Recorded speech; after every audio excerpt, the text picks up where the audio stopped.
it by their coordinated attack on basic fairness. Fine. They have no idea what they've unleashed. This was just the beginning. Be me Abigail, 42, single mother raising my son Terry the right way. Terry just turned 18 last month, and I've been so proud of the young man I've shaped him into.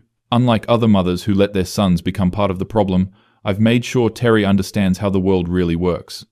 Been taking him to therapy since he was 14, because I know how toxic masculinity can poison young minds. Dr. Sarah is amazing, really gets how society conditions boys to suppress their emotions and become oppressors. Terry's appointment is today at 3 p.m., like every Wednesday for the past 4 years.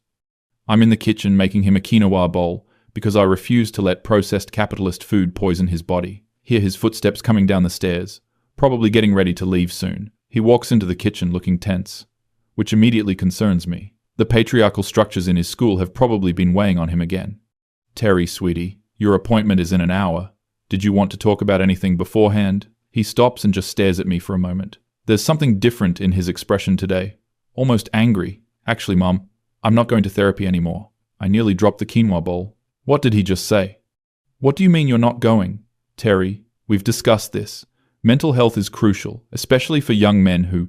I'm 18 now. I can make my own decisions about this stuff. His voice has this edge to it that I've never heard before. Clearly something has happened at school or with his friend group. Those toxic male influences are finally starting to show. Honey, I understand you feel grown up now, but therapy isn't something you just stop because you feel like it. Dr. Sarah has been helping you process. Process what exactly? Process how everything wrong in my life is because of some invisible system? He's raising his voice now, and I can see the anger building. This is exactly what Dr. Sarah and I have been trying to prevent.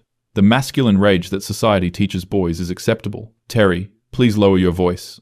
Let's sit down and talk about this rationally. No, I'm done talking rationally about irrational things.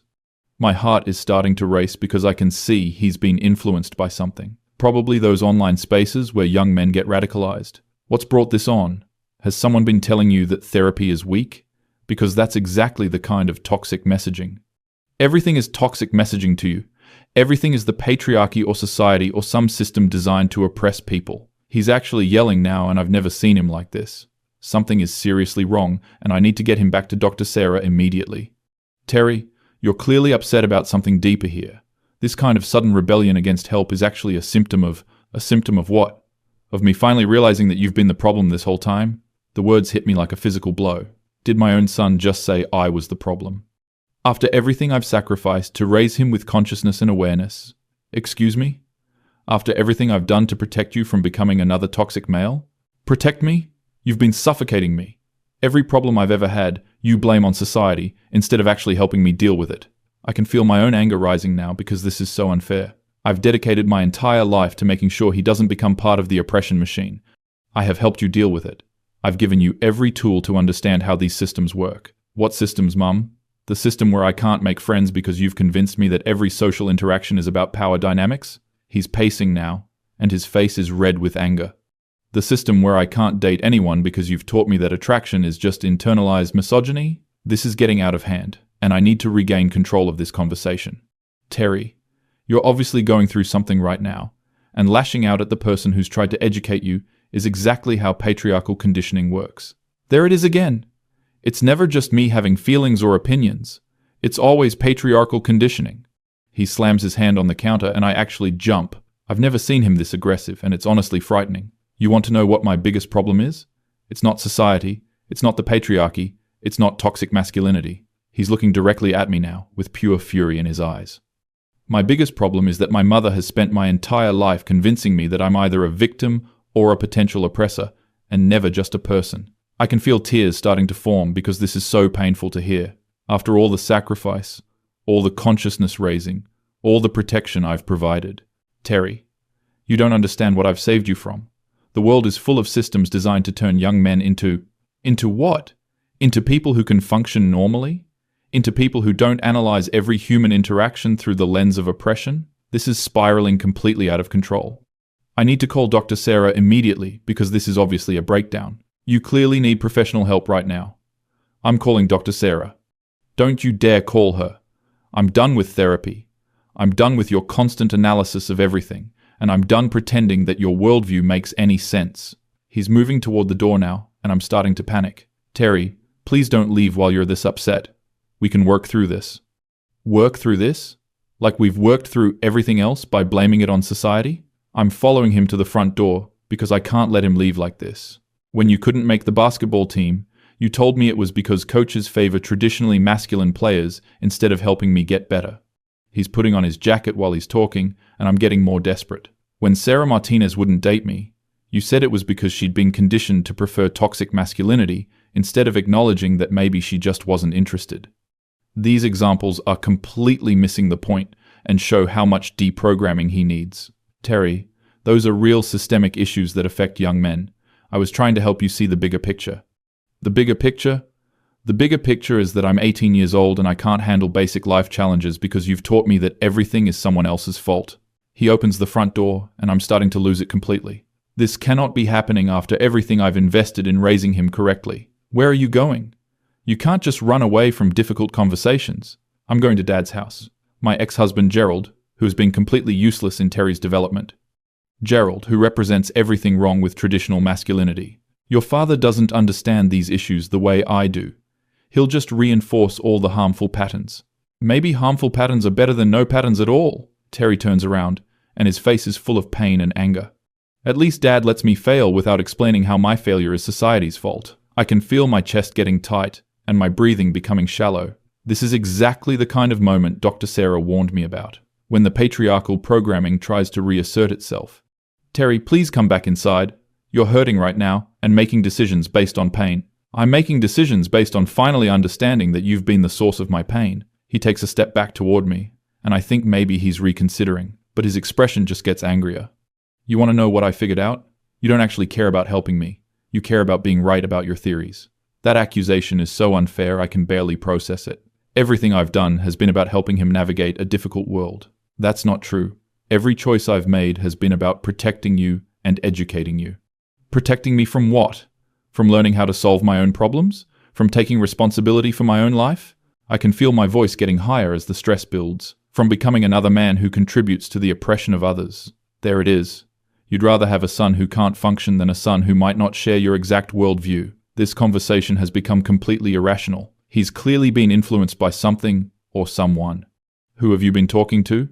Because this sudden change doesn't happen in a vacuum. I've been talking to reality, Mom. I've been talking to the part of my brain that you've been trying to suppress for 4 years. He starts walking down the driveway, and I'm following him. Terry, please don't do this. Don't throw away all the progress we've made. What progress? Progress toward what? He stops and turns around one more time. Being unable to talk to girls without wondering if I'm perpetuating harm? Being afraid to compete at anything because competition is supposedly toxic? Being paralyzed by the thought that every emotion I have is either patriarchal conditioning or internalized oppression? These are the exact conversations we need to be having in therapy. This is why stopping now is so dangerous. These are complex issues that require professional guidance to work through properly. No, they're simple issues that you've made complex by filtering everything through your ideology. I can feel my control of this situation slipping away completely. My heart is racing, and I'm starting to feel dizzy. Terry, you're my son, and I love you, which is why I can't let you make this mistake. The mistake isn't stopping therapy. The mistake was starting it in the first place. He gets to his car, and I realize I might actually lose him if I don't fix this right now. You can't just leave. We need to process this properly. There's that word again. Process. Everything has to be processed instead of just lived. He opens his car door, and I'm starting to feel genuine panic. This is my worst nightmare coming true. Terry, if you leave now, you're proving that you can't handle difficult emotions without running away. And if I stay, I'm proving that I can't make decisions without your approval. The panic is turning into something bigger now. I can feel my chest getting tight and my vision starting to blur. You don't understand what you're doing. You don't understand how the world really works. I understand exactly what I'm doing. I'm choosing to live my life instead of analyzing it to death. He gets in the car and starts the engine. I'm standing in my driveway watching my son drive away. All the work, all the sacrifice, all the consciousness raising, destroyed by whatever toxic influence has gotten to him. I stumble back into the house and my legs feel weak. My hands are shaking as I reach for my phone to call Dr. Sarah. This is an emergency and she needs to know what's happened. The phone rings twice before she picks up. Dr. Sarah? It's Abigail. We have a serious problem. What's going on, Abigail? Terry just had a complete breakdown. He says he's quitting therapy and he's blaming me for everything. I can hear my voice getting higher and more frantic. He's been completely turned against everything we've worked for. Someone has gotten to him. Slow down, Abigail. Tell me exactly what happened. He said I'm the problem, not society. He said I've been suffocating him, he said. I can't even repeat some of the things he said. They were so hurtful and showed how completely he's been manipulated. He said he'd rather fail on his own than succeed with my help. I see. And how are you feeling right now? How am I feeling? I'm devastated. 4 years of work just destroyed by whatever toxic messaging he's been exposed to. I'm pacing around my living room now, and I can feel my heart pounding. Dr. Sarah, you have to help me fix this. You have to call him. Abigail, Terry is 18 now. I can't call him without his consent. This answer is completely unacceptable. She doesn't understand the urgency of this situation. But this is exactly the kind of crisis we've been trying to prevent. This is the patriarchal backlash we talked about.